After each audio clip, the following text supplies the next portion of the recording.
racontant les miracles qu'il a réalisés.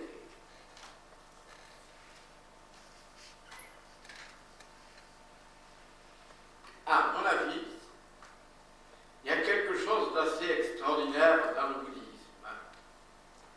C'est l'arbre au mille-images, Tumbu, qui est quelque chose d'absolument fabuleux. Nous autres, nous avions quelque chose du même genre. C'était le fameux linceul de Turin. Mais il vaut mieux ne plus en parler. Le Carole XIV avait démontré qu'il datait, si l'on peut dire, de l'an 1000 environ. Et que par conséquent, il n'était pas une relique authentique. J'ajouterai que le pape actuel a eu l'honnêteté de le reconnaître et qu'actuellement le linceul de Turin ne peut plus être soutenu, je pense, par des arguments solides. En revanche, il existe l'arbre au mille-images. D'après la légende, mais peu importe la légende, c'est Tsongkhapa, le grand maître bouddhiste, le grand sage, qui coupa sa chevelure et la jeta devant la porte de sa maison pour se consacrer au bouddhisme dans sa forme la plus pure et la plus sévère. Et voici que de sa chevelure naquit un arbre merveilleux. Et cet arbre merveilleux n'est pas une légende. Il a existé. Et il est, semble-t-il, authentiquement une merveille. Une merveille incompréhensible, mais qui a réellement jeté ses rayons sur la terre. Cet arbre a été visité par le révérend Père Huc et le révérend Père Gabé Huc et Gabé l'ont vu. Et ils suent à grosse goutte. Ils n'ont jamais compris ce qui s'était passé. Si, ils leur ont expliqué la manière, en déclarant que c'était le diable qui, pour perdre les infortunés chrétiens et les empêcher de croire à la véritable religion, avait fait ce miracle permanent, et qui est un grand miracle, beaucoup plus grand que la plupart des miracles chrétiens. Vous allez voir comment ils l'ont trouvé et comment ils l'ont décrit. Au pied de la montagne où est bâtie la lamaserie, et non loin du principal temple bouddhique, est une grande enceinte carrée formée par des murs en briques. Nous entrâmes dans cette vaste cour et nous pûmes examiner à loisir l'arbre merveilleux dont nous nous avions déjà aperçu de dehors quelques branches. Nos regards se portèrent d'abord avec une avide curiosité sur les feuilles et nous fûmes consternés d'étonnement en voyant en effet sur chacune d'elles des caractères tibétains très bien formés. Ils sont d'une couleur verte, quelquefois plus foncée, quelquefois plus claire que la feuille elle-même. Notre première pensée fut de soupçonner la supercherie de la main. Mais après avoir tout examiné avec l'attention la plus minutieuse, il nous fut impossible de découvrir la moindre fraude. Les caractères nous parurent faire partie de la feuille, comme les veines et les nervures. La position qu'ils affectent n'est pas toujours la même. On en voit tantôt au sommet ou au milieu de la feuille, tantôt à sa base ou sur les côtés. Les feuilles les plus tendres présentent le caractère en rudiment et à moitié formé. L'écorce du tronc et des branches, qui se lèvent à peu près comme celle des platanes, est également chargée de caractère. Si l'on détache un fragment de vieille écorce, on aperçoit sur la nouvelle les formes indéterminées des caractères qui déjà commencent à germer. Et chose singulière, ils diffèrent assez souvent de ceux qui étaient par-dessus. Nous cherchâmes charme partout, mais toujours vainement quelques traces de supercherie. La sueur nous montait au front. D'autres, plus habiles que nous, pourront peut-être donner des explications satisfaisantes sur cet arbre singulier. Pour nous, nous devons y renoncer. On sourira sans doute de notre ignorance, mais peu nous importe, pourvu qu'on ne suspecte pas la sincérité de notre relation. L'arbre des 10 000 images nous parut très vieux. Son tronc, que 3 hommes pourraient à peine embrasser, n'a pas plus de 8 pieds de haut.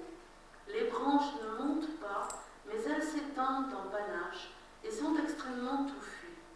Quelques-unes sont desséchées et tombent de vétusté. Les feuilles demeurent toujours vertes. Le bois d'une couleur rougeâtre a une odeur exquise et qui approche un peu de celle de la cannelle. Les lamelles nous dirent que pendant l'été, vers la 8e lune, il produisait de grandes fleurs rouges d'une extrême beauté. On nous a assuré aussi que nulle part il n'existait d'autres arbres de cette espèce, qu'on avait essayé de le multiplier par des graines et des boutures dans quelques lamaseries de la Tartarie et du Tibet, mais que toutes ces tentatives avaient été infructueuses. Voilà qui est assez extraordinaire. L'arbre peut avoir 2 mètres, 3 mètres de haut, au maximum. Et cet arbre, comme vous le voyez, il est impossible d'y trouver la moindre supercherie. Par contre, il y a une note, peut-être 3 000 ans.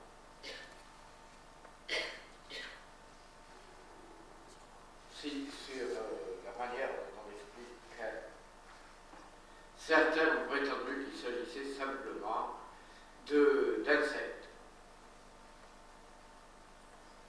qui avaient travaillé ainsi le bois de l'arbre. Mais c'est une absurdité absolue. Tu l'as là?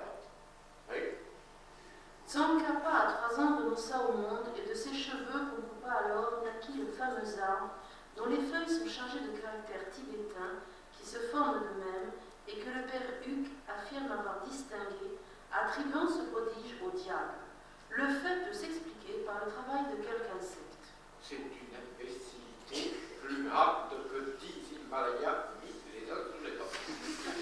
Il fallait bien s'expliquer rapidement.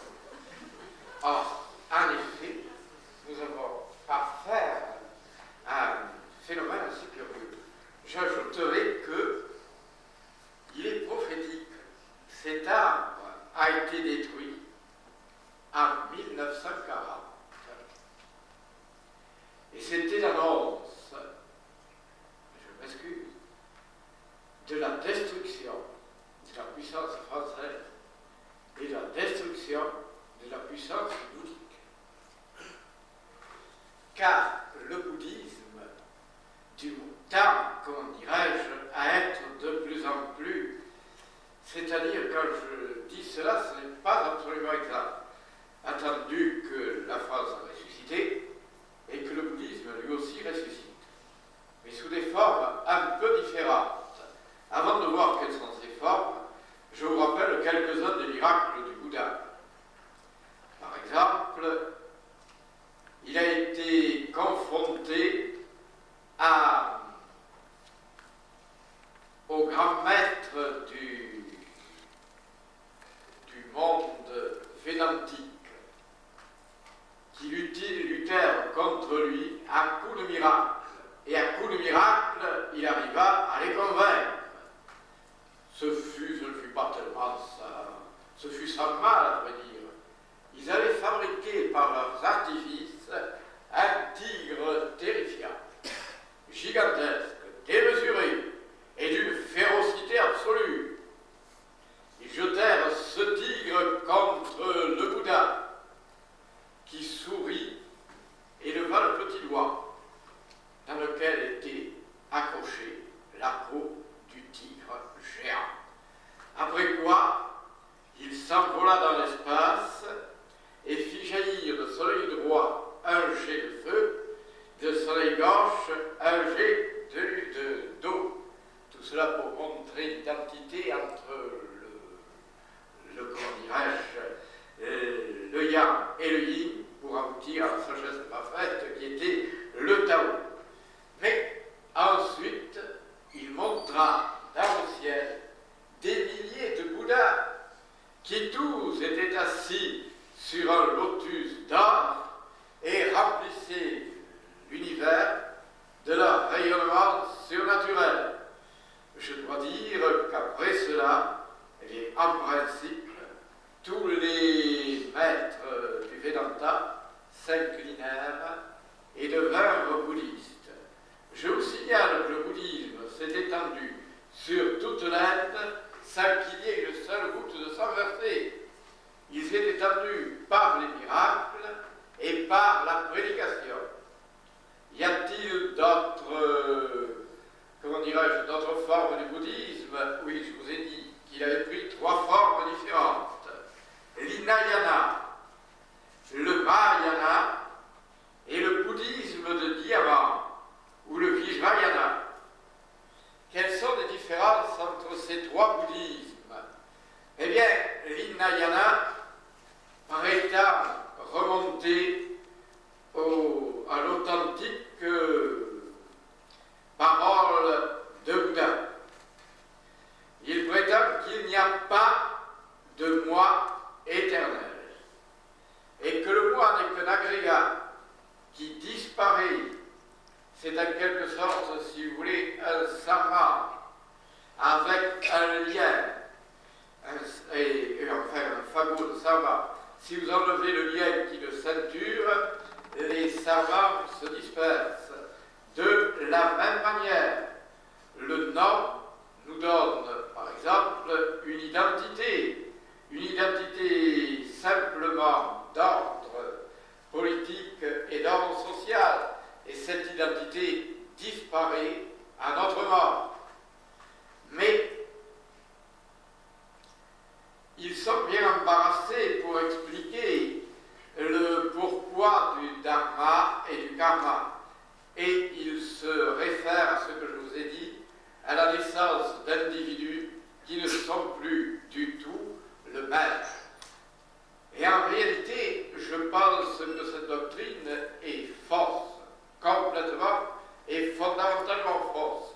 J'ajouterai que la plupart des hinayalistes finissent par reconnaître qu'il y a un moi personnel qui subsiste à travers les réincarnations. C'est la doctrine du Mahayana. Alors, à travers des milliers d'incarnations, nous arrivons à l'illumination. Et pour cela, il faut suivre les préceptes bouddhistes et avoir sa pensée constamment fixée sur le moi éternel. À ce moment-là arrive une autre difficulté. Certains prétendent que c'est un égoïsme monstrueux et que le seul fait de vouloir son salut prouve que nous sommes attachés et que par conséquent, en voulant notre propre illumination, nous faisons un acte d'égoïsme et dans cet acte d'égoïsme, nous retombons sur la terre des hommes. C'est probablement vrai, mais on n'a pas besoin de rechercher notre illumination. Nous la trouverons tout de même. Il suffit de pratiquer les méthodes qu'a données le Bouddha et on atteint à l'illumination. J'ajouterai que je trouve très bien que l'on recherche l'illumination plutôt que de rechercher des biens terrestres. Car une fois qu'on l'aura trouvée, nous finirons par la trouver si nous la recherchons. Une fois qu'on l'a trouvée, à ce moment-là, la connaissance absolue et parfaite est en nous et nous n'avons plus d'égoïsme. Nous avons la conscience cosmique, nous sommes nous-mêmes et nous sommes en même temps tous les autres. C'est là le mystère de l'absolu. L'absolu est le lien, le lieu, le centre où se réunissent toutes les contradictions. Alors, en ce qui me concerne, je prétends, je crois, et je crois ne pas me tromper, que par la recherche permanente et intrépide de l'illumination et du salut personnel, on atteint la conscience cosmique, et en atteignant la conscience cosmique, on supprime automatiquement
intégrale.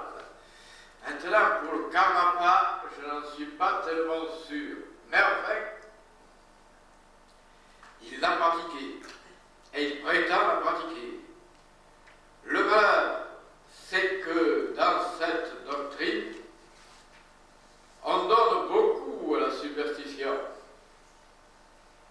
Et on aboutit, par exemple, à supprimer le végétarisme qui, d'après le Bouddha, est une condition fondamentale de l'illumination.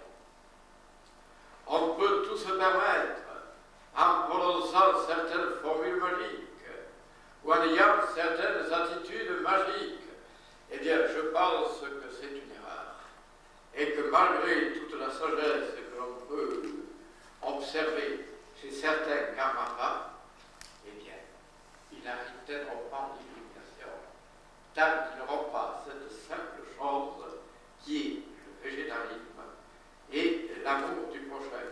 Je ne dis pas qu'il ne l'est pas l'amour du prochain, mais cela passe au 10e, au 100e rang.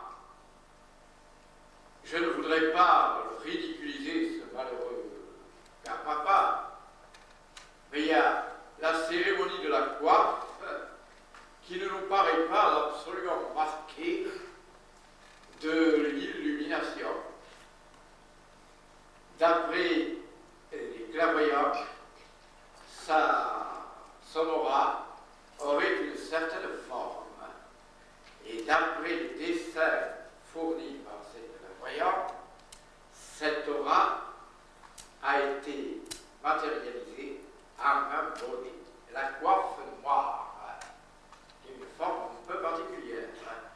Et c'est cette coiffe noire matérialisée que se transmettent, si l'on peut dire, et se renouvellent aussi, les karmapas. Or, d'après lui, il suffit qu'il enlève son chapeau, sa coiffe noire, dans un beau salut fraternel, pour que tous les êtres présents augmentent d'un degré dans l'échelle de l'évolution. Je trouve que c'est un peu trop facile. Et si j'étais méchant, je dirais qu'il travaille un peu le chapeau. Mettons de la coiffe noire. Mais enfin, il est sincère. Et il a très probablement quelques méthodes qui lui permettent parfois d'étonnantes réalisations. Ne pas oublier par exemple que le 14e karmapa, il me trompe, a commencé par dire dès sa naissance, je suis le karmapa et voici ce que j'apporte au monde. Si c'est vrai, et comme il y a pas mal de témoignages, on pourrait croire que c'est authentiquement vrai. Ne pas oublier qu'il avait, avec le grand Kubilai, une véritable lutte, et qu'il a fini par forcer l'imagination et le respect de Kubilai par un très beau phénomène. Kubilai voulait qu'il passe sous une voûte qui avait fait construire pour en quelque sorte l'humilier, et qu'a fait le karmapa. Il s'est élevé magnifiquement d'un bond surnaturel et il a passé par-dessus l'homme. Après cela, Kubilai n'a plus rien dit et elle a fait son conseiller privilégié. Alors voilà les trois, si j'ose dire. Il y en a un quatrième qui est la secte des bonnets verts. Elle est assez particulière parce qu'elle est en rapport permanent, du moins il l'affirme, avec les grands maîtres du Tibet, qui sont également les grands maîtres de l'infini. Elle serait toujours en rapport avec Shambhala et pourrait par conséquent commander à l'humanité. Elle ne commande pas en réalité, elle envoie des pensées d'amour que certains acceptent l'autre refuse d'accepter. Cette secte est en rapport, comme je vous l'ai dit, avec les grands maîtres du Tibet, et notamment les 24 maîtres, les 24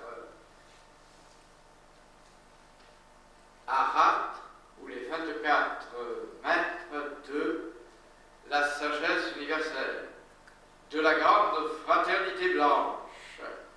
Et ils peuvent les communiquer directement avec eux. Cette secte a produit, par exemple, de nombreux ouvrages qu'il est difficile de se procurer. Et l'un d'eux est, par exemple, un Vesak qui a été apporté, ou pourrait avoir apporté par Mizraïm, et qui parfois est extrêmement intéressant. Et nous avons à ce moment-là à voir la cérémonie particulière du Vesak. Elle est, comment dirais-je, fondée sur la célébration de l'anniversaire du Bouddha. L'anniversaire du Bouddha est en rapport avec la pleine lune du mois de mai. Et c'est à ce moment-là que l'on se réunit pour une cérémonie commémorative. Il y a d'abord, cela se passe dans les hauts plateaux du Tibet. La cérémonie a été rénovée depuis 1980. Jusqu'alors, c'était un cercle. Et de nos jours, c'est une étoile à 5 branches. Jusqu'alors, c'était une sorte de 8 avec 2 8 entremêlés, ce qui formait une sorte de croix arrondie. De nos jours, depuis 1980, cette cérémonie est représentée par une étoile à 5 branches. Alors, arrivent de tous les coins du monde les initiés encore astrales. Il faut dire qu'il n'y en a pas beaucoup, mais il y en a quand même une certaine quantité. Mettons qu'il y en ait 80, ce qui serait énorme. Et ils se réunissent et commencent une ronde au-dessus du Tibet, du plateau. Sur ce plateau apparaissent les initiés en corps physique. Ils arrivent par une multitude de passes, par une multitude de chemins, et ils forment, comme je vous l'ai dit, une étoile à 5 branches. À ce moment-là, on voit dans la pleine lune du Vesak la face immense d'Amida Bouddha. Amida Bouddha est le maître à la fois de la beauté, de la compassion et de l'amour et de la lumière. Il apparaît ainsi et tous les disciples le voient, et habituellement il brandit une sorte de sceptre. C'est le fameux sceptre où se condensent toutes les énergies du cosmos et qu'il répand sur l'humanité. En même temps, il promulgue son message. Ce phénomène s'est produit en mai et il se produira à chaque Vesak jusqu'à la fin des temps. Mais il est de plus en plus dangereux car actuellement les Chinois mettent tout en œuvre pour détruire tous les initiés qui sont au Vesak, à travers précisément ce qu'on pourrait, enfin, la fameuse hélicoptère. Eh bien, ils n'ont jamais pu atteindre les maîtres et ils ne les atteindront jamais. Ceux-ci disparaissent toujours avant l'arrivée des Chinois. Les Chinois ont essayé également de découvrir ce qu'il pouvait avoir de vrai dans l'histoire du Lagartha, c'est-à-dire le peuple souterrain. Et à chaque instant, ils n'ont rien découvert. Ils ont essayé d'aller jusqu'au fond. Ils ont trouvé et n'ont rien trouvé, parce que chaque fois qu'ils pénétraient à l'intérieur de la terre, eh bien, ils ne trouvaient absolument rien. On a prétendu que certains avaient découvert une chose et qu'ensuite ils étaient morts, anéantis, parce que rien ne peut aboutir à découvrir les secrets de l'Agartha. Nous en reparlerons. Néanmoins, il existe une chose aussi, c'est que dans le peuple souterrain, certains ont émergé et sont venus apporter une sagesse nouvelle à la terre.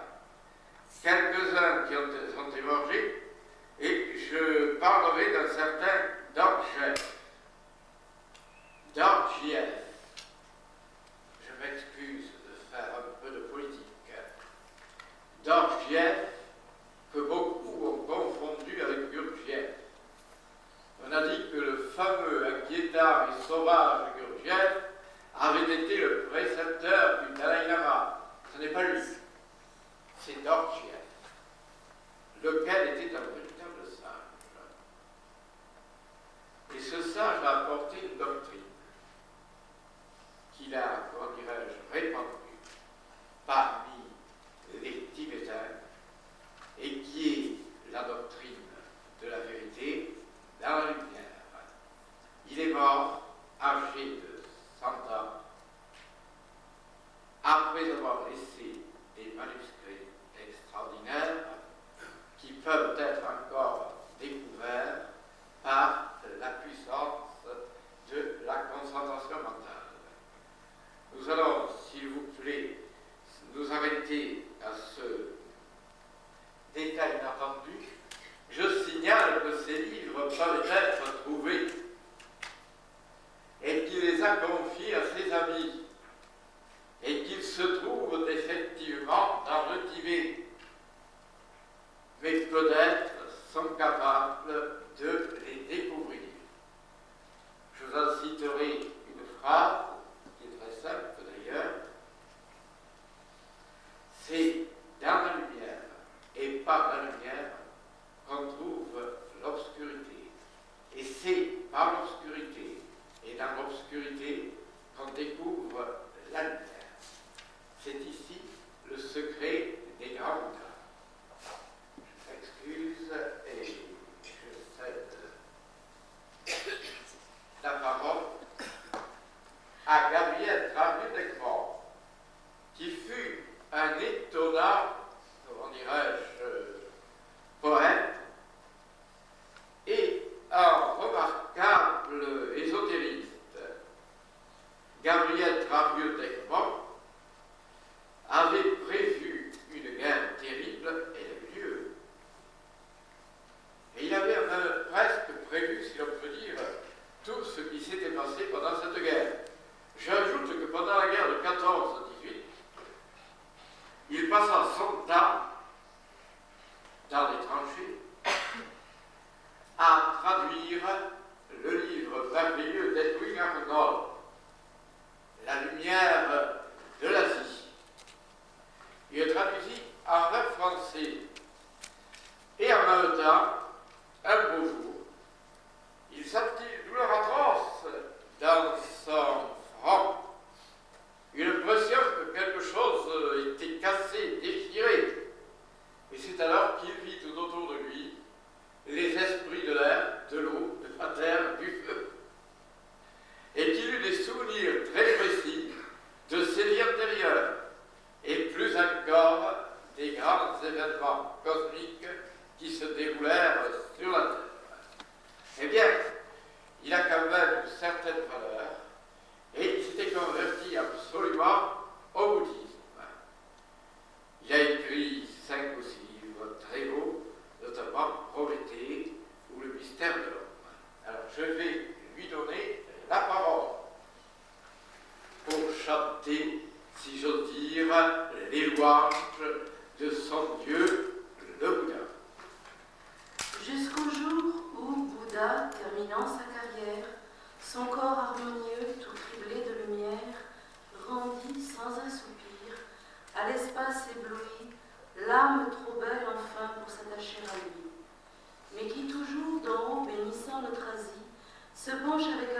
sur la race choisie, et souveraine encore qu'invisible, entraîna vers elle des milliers d'âmes en nirvana.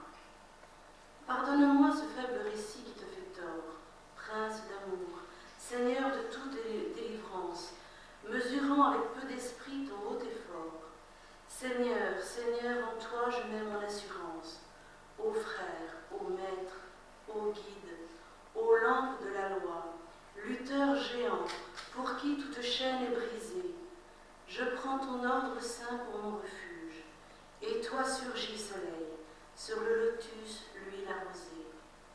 Seigneur, Seigneur, que par ton nom je sois sauvé. Aoum. Ravis-moi, Seigneur, dans l'aurore bénie. Om Mani Padme Hum. Le soleil est levé.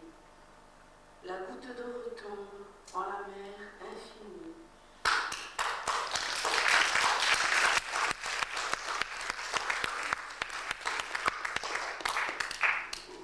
Nous sommes terminés, si j'ose dire, cette rapide conférence par la lecture de quelques poèmes.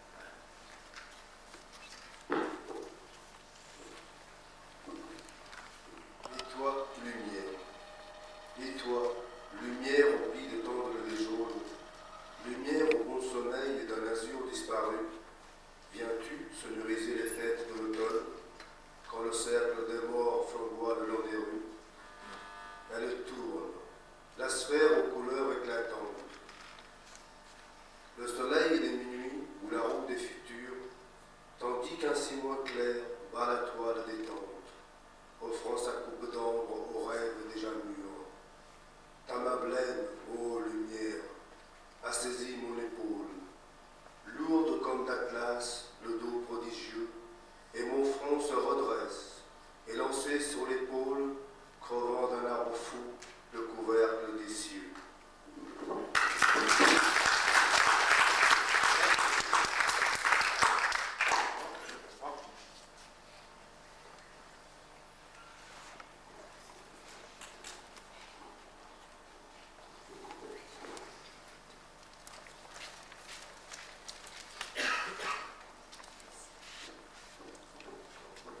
Consolation. Le vide de mon cœur retentit sombrement, comme un noir souterrain où passe un vent sinistre. Le livide néant a fermé mon registre. Regarde la rondeur sacrée du firmament. Ô temps, le soleil pleure à l'ombre de tes ailes. Ô nuit, tes lourdes eaux noie le blé sidéral. Ô mort, la lune tourne éperdue dans ton bal. Pense au voyage bleu des âmes immortelles. Au bloc de la douleur, le destin nous souda. Des pleurs tombent du ciel sur mon front solitaire. De monstrueux sanglots s'élèvent de la terre. Contemple le sourire infini du Bouddha.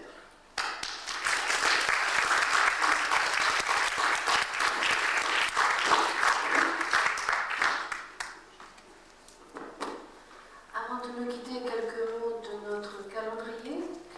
Le dimanche 5 novembre, dans le cadre du Salon Marjolaine, François Brousse fera un atelier à l'invitation de Dervy Livre pour parler du livre que Dervy publie, L'astrosophie ou la science divine des étoiles.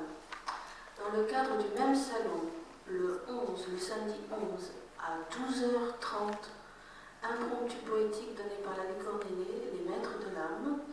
Le dimanche 12 novembre à 15h30, spectacle diaporama poésie devant l'éternité du Nil.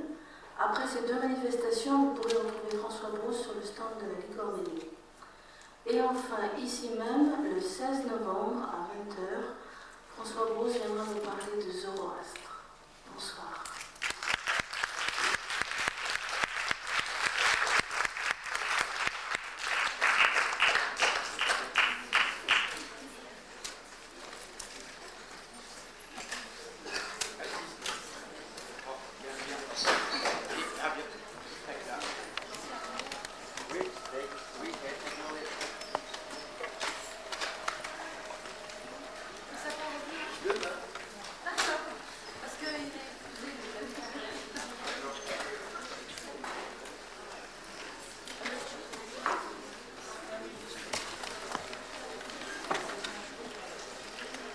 toujours un chien. Je voulais voir à travers la fumée, je vais courir après.